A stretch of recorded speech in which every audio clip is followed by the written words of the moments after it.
agradecer os nossos patrocinadores que muito têm cooperado com o programa Semeando Boas Novas. São eles: Eli Gás, o celular é 9908-0544.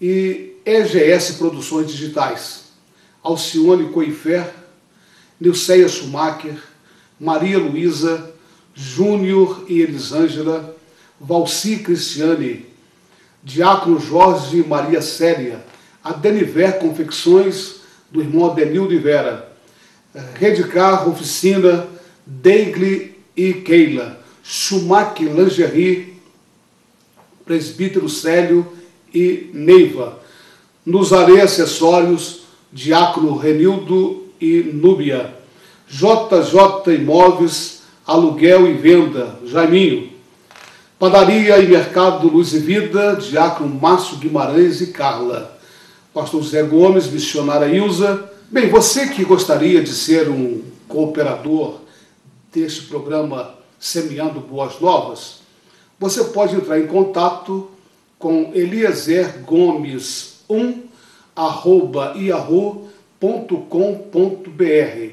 através do telefone também 25 21 0100 ou o 9955 6751.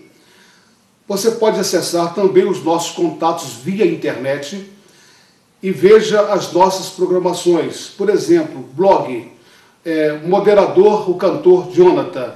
No Orkut, comunidade, cujo moderador é o Márcio Raminelli. E vídeos no YouTube, canal do Eliezer Gomes. Programa todas as sextas-feiras a partir das 22h20. E nos demais dias da semana você tem uma variedade de horários para ver a reprise das nossas programações. Com certeza você não pode ficar de fora, porque vale a pena colaborar com o reino de Deus. Deus te abençoe e que o Senhor multiplique tudo quanto Ele tem colocado em tuas mãos. Graça e paz.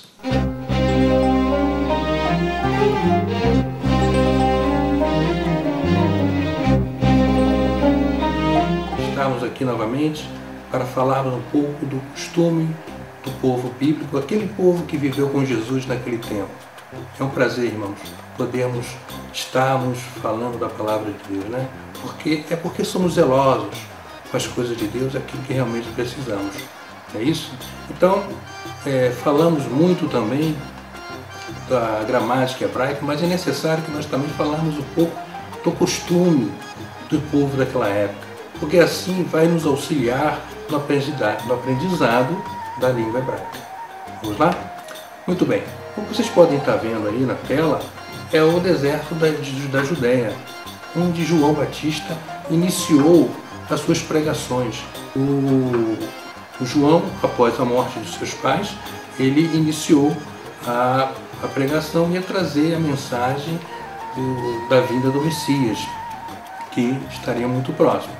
João Batista, em relação ao batismo, como vocês podem ver na tela, né, ele batizava o povo judeu da época, né, aqueles que se tinham convertido. Um homem muito simples. João Batista era um homem muito simples.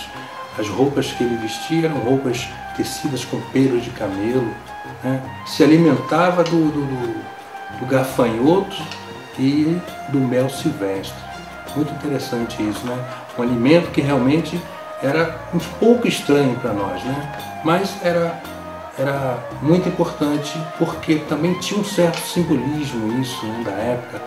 O gafanhoto tinha fama, ou seja, a característica principal como devorador.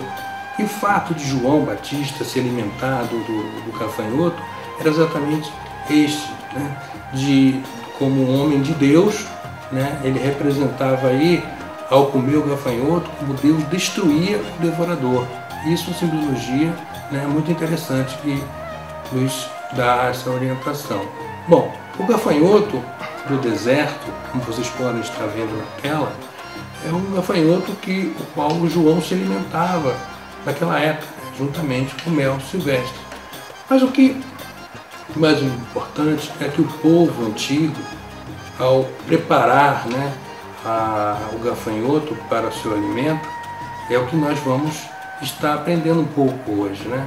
Como eles preparavam, como eles se serviam e forma dos seus costumes.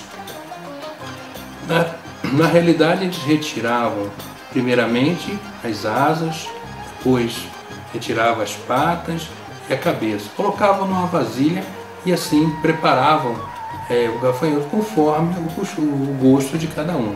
Por exemplo, assado, por exemplo, né? Comiam assado, aferventado, né? Refogado, né? E também muitas vezes cru. E o que João realmente provavelmente comia juntamente com o mel silvestre na época. Algumas pessoas colocavam para secagem e comiam seco, né? o gafanhoto. Agora, uma coisa interessante que eu gostaria de dizer para vocês. O gafanhoto, ele refogado, né? Cozido, por exemplo, em água com sal, ele tinha um sabor muito aproximado do nosso camarão de hoje. Vocês verem.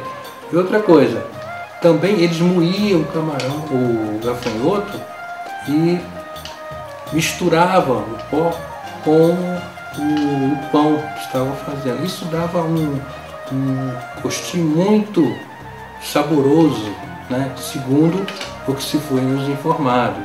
Muito bem. Às vezes a gente pode sentir que isso aí é uma forma de só daquela época, é um sentido daquela época, mas não é. Na realidade, hoje em dia ainda se saboreiam na Palestina o gafanhoto, né? Como dieta, como vocês podem ver aí, o pai, família humilde, né? Dando ao seu filho um gafanhoto para experimentar, ou seja, como dieta básica, né, daquela época, né? E até hoje fazem isso, né? Na Palestina é muito utilizado. E também o prato, né? É um prato exótico, como vimos aí na Tailândia, na China, como comem, por exemplo, o escorpião em palito, frito no palito, né? Então são coisas que realmente são costumes que nós acabamos aprendendo cada vez mais e é importante para o nosso enriquecimento, né, da palavra de Deus, dos costumes antigos, né? Eu espero que vocês tenham gostado, né, desse programa de hoje. E para o próximo programa estaremos falando um pouco das vogais, né, do alfabeto hebraico, das vogais que, apesar do alfabeto hebraico ser totalmente consonantal, mas as vogais foram inseridas pelos masoréticos, os eruditos judeus, que inseriram sem agredir os textos bíblicos, né? Isso nós vamos falar no próximo programa. Bom, aqui despeçam-se a paz do Senhor. Se permitir, no próximo programa estaremos falando sobre as vogais. Shalom, Adonai.